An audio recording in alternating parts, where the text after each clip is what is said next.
is Jason with Monkey Goose Magazine. I am talking to Ron and Yoni of the Dodies right now. They just put out a debut album called It's One Hell of a Ride, and I've been listening to it this week, and it is one hell of a ride. It's great album. I've been really enjoying it. So thanks for taking a couple minutes to talk to me, guys. Thank you for having us. So, Fine, man.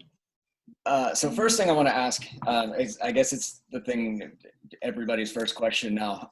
With everything going on in the world, how have you guys been dealing with it? You know, as a band. I mean, I don't know if you were planning a tour or if you had something that got thrown off track by all this. But how's it been working for you? So we haven't seen each other for like 6 weeks, I think. So that's not a very good start. No. We've been planning a tour before, and now it seems to have all gone downhill for the time being. But we shall prevail, I think. And I've been stuck at home with my girlfriend, and we've been drawing a lot, like stop motion and animation for our next video. So here's like an example. Like here's me with a spider out of my stomach, and this is Ron like screaming, like, "Oh shit, there's a spider! Oh no!" Can you see it? I can. That's awesome. And here's me with like a spider already on my guitar, and I'm like, look at my nostrils. I'm like, oh shit, my guts, man. It's just a spider coming out on my guitar, shit. And wait, there's a suicidal octopus. I like this is the one I'm fond of the most. And that these are just examples for a shitload of drawings I did with my girlfriend, and we're working on the video day and night so the band doesn't collapse and something happens. I don't know. Well, that's great that you have the time to be able to do something like that now, because that looks like it takes some time and patience to do. And yeah, it takes Corona. It takes Corona. I really want to see that video now too. Okay. I also should bring up here for those watching that you guys are not in the States. You are in Israel right now. That's correct. So what? I really honestly don't know anything about Israel, especially musically. What's the scene like? What how compared to what you've seen in your time over here in the States? What's music like in general there? Compared to the States? I mean, yeah, as far as like going out to see shows, or what kind of music there is there a lot of rock music, or well, there is rock. It's just not exactly like, it's not like Weezer is a household name over here, or something like that. And that's like, those are the kind of bands we sound like, and and people in the States react differently to our music because they kind of grew up on bands like that, And over here, like the town we're at, the city that we currently live at in southern Israel has one rock band other than us, like that's actually active. And they're a new metal band, and that's it. I mean, not much is actually going on. I mean, whatever. We're trying to get to you guys. We're trying to fly over there. It's our goal. So is there, I mean, do you even get to see much live music? I mean, Yeah. We've got sort of festivals here and stuff, you know. It's okay. It's not that bad. It's just not that good. so you guys are a two-piece band.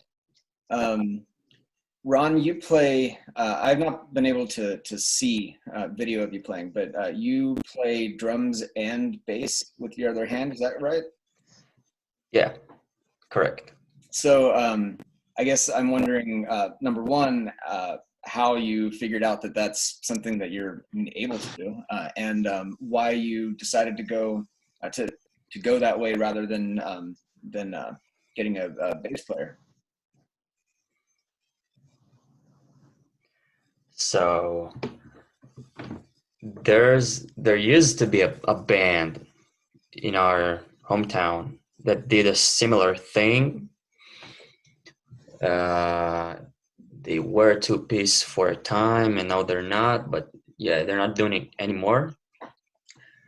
And before the first time we flew to the US, we couldn't find a bass player to join us.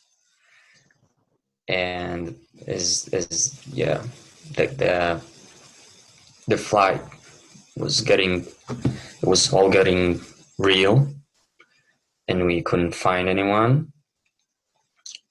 And we got, yeah, it came out of necessity, I'd say. I suggested it to Yoni, and we decided we should give it a try. And we actually asked that band for a keyboard before we got our own. Yeah, shamelessly. Yeah, We ripped those guys yeah. off, and we said, "Give us your fucking keyboard too," and they gave it to us. They did. But It was nice. It's not as it's not as bad as it sounds. It's not as bad as it sounds. I mean, they make different music, and it's in Hebrew, and they're cool guys. It was, at first we didn't sound good. It was hard. It was like learning a whole new instrument, not keyboard, not drums. It's a whole different coordination and movement to your body. It took some time.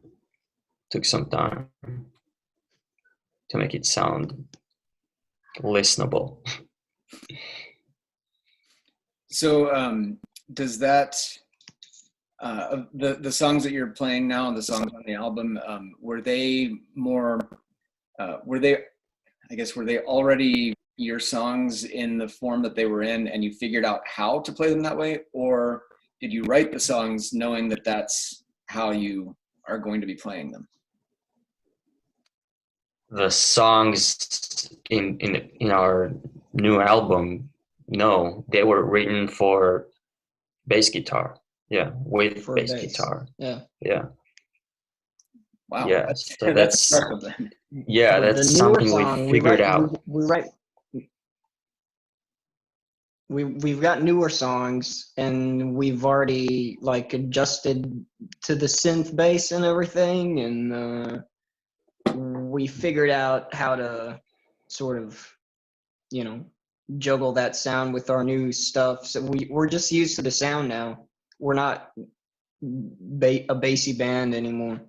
I mean, we're bassy, but not with a bass player. Now it's in our minds. Like, now we accept it as part of our sound.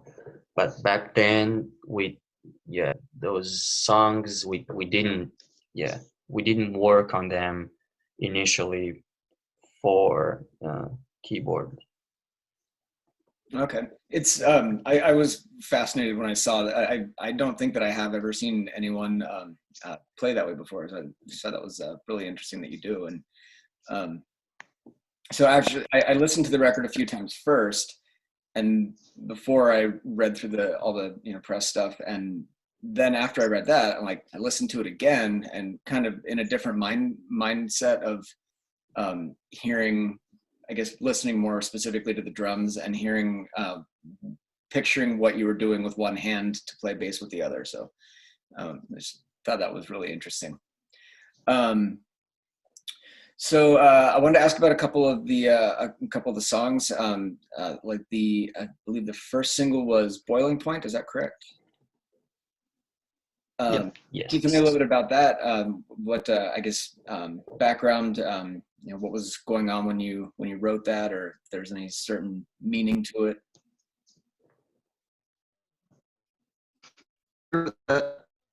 When I was 21 or 20, I think maybe 22, and I was still a virgin, or sort of a virgin. I mean, I won't get into specific detail. You already did. No, I can get more specific. Okay. But I'm not going to. I was sort of a virgin, and I had fear of intimacy, and I was extremely depressed, very bad. It was pretty bad, and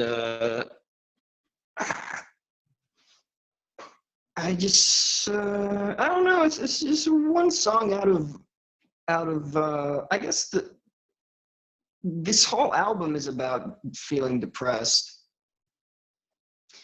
but that song specifically just has a different type of line. I must say it is quite bizarre that I get no pussy and I play guitar is maybe the most attention grabbing line, you know.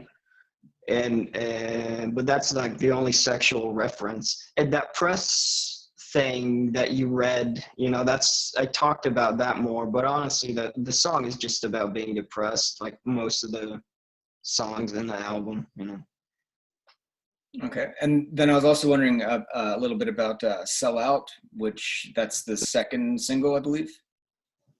Yeah. Yep. About the story behind it. Yeah.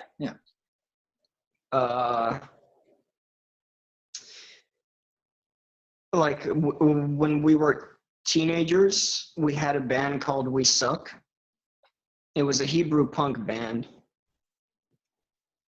and we sort of it was kind of gimmicky, like we wrote songs, like silly songs about fashionable fashionable things, and it got kind of a lot of attention in Israel, and so we were called by producers and shit, like people wanting us to tour with other sort of pop stars. There was like this Israeli pop star project that was kind of like an Avril Lavigne in Hebrew, but like really bad. It was horrible. It was shitty. And we were teenagers. We were like, wow, we can tour the whole country. Oh my God, they're going to give us a lot of money and they're going to make us famous. Finally, we've got the opportunity to be everything we ever wanted. But, no, it was horrible. Oh boy. We were idiots, and they promised us a lot of shit, and it was embarrassing, It's only when you grow out of it that you kind of realize you sort of sold out in a way. Well, we didn't have much principle back then. We were just idiots. We didn't really understand what we were doing, but we toured with that pop star, and we had one show. We kind of backlined her and stuff, and it was, I don't think anyone in that project remembers anything about it except me and Ron. Like we were so ashamed afterwards because it was just such a money grubbing project, it was just such a whatever. Okay. But it's a kind of the song about embarrassment. It's kind of about embarrassment. Okay.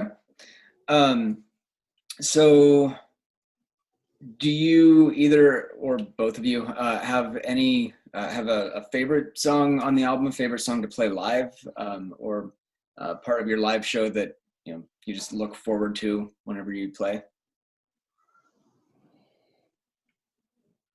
I like playing the aggressive ones at shows.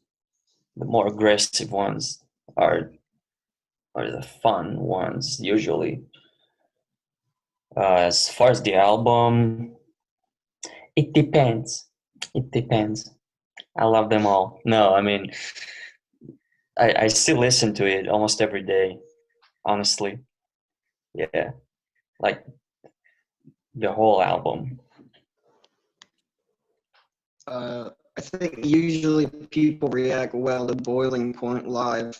It's one of the reasons we put it out first. But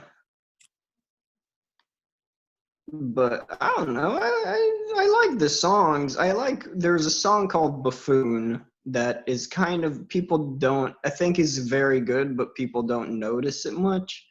And I hate playing it live because I know that's the exact opposite of what you asked me, but people just don't. I feel like it's unappreciated every time we play it, so I just stop wanting to play it. Like it's kind of quiet, and people need to focus a bit, and they don't usually, and I just kind of get pissed off, and I think, fuck you! I don't need to do this.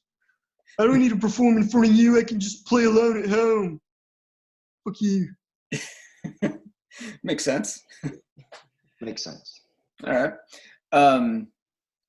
So I want to ask about future plans, although right now I also realize that nobody knows much about the future at all. When we'll be able to have music again or anything live. But other than the video you were talking about earlier, do you have any other things that you're working on, new music, or working on building a tour? Working on a tour is it's pretty, right now it's pretty pointless. We started planning something, a US tour, and then they just died. But it will happen. It will happen. It will happen. Yeah, as soon as it's worth planning again, we'll do it. Someday we'll tour. I will definitely be looking forward to that. I really have been enjoying the album, and I can't wait to hear some of that live and to see how you do it live. We hope to see you there, Jason. For sure. We truly do. If there's anything else that you guys wanted to say or anything, that's pretty much what I had worked out for my end. Okay. Listen to our album. It's one hell of a ride. Out now, today. The Dodies. It's one hell of a ride. Out now, today. On all the platforms. Well, is this working? Do you see me going backwards, or am I just okay? It's working. It's working. Yeah, we can see it. Yeah. Yeah, that's pretty much it. Like, yeah. The album's out in Spotify, and it's we could have kept it for ourselves, but we said, hey, let's share it with the world, see what they think, and we hope the world listens. All right. Well, so do I. And hopefully you guys can make it over here.